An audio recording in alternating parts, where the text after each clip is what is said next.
السلام علیکم معزز ناظرین، اگر آپ ہمارے چینل میں نئے ہیں تو ہمارے چینل کو سبسکرائب کر دیں تاکہ ہر نئی آنے والی ویڈیو کا نوٹیفیکیشن آپ کو ملتا رہے۔ حضرت ابو سعید خدری رضی اللہ تعالیٰ عنہ سے روایت کرتے ہیں کہ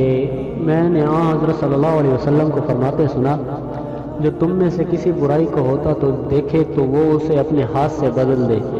اور اگر وہ اس کی طاقت نہیں رکھتا تو زبان سے، اور اگر وہ اس کی بھی طاقت نہیں رکھتا تو دل سے برا جانے، اور یہ ایمان کا کمزور ترین درجہ ہے۔ دوسری حدیث یہ کہ حضرت عبداللہ بن مسعود رضی اللہ تعالیٰ عنہ سے روایت ہے کہ حضرت صلی اللہ علیہ وسلم نے ارشاد فرمایا، اللہ تعالیٰ نے مجھ سے پہلے جو بھی نبی بھیجا اس کی امت میں اس کے کچھ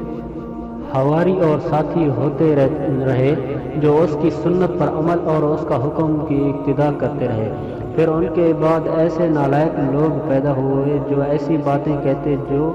خود نہ کرتے تھے اور ایسے کام کرتے تھے جس کا ان کو حکم نہیں دیا گیا تھا۔ بس جو شخص ان کے ساتھ دل سے جہاد کرے گا وہ مومن ہے، اور جو ان سے اپنی زبان سے جہاد کرے گا وہ بھی مومن ہے۔ اس کے بعد رائی کے دانے کے برابر بھی ایمان کا درجہ نہیں ہے۔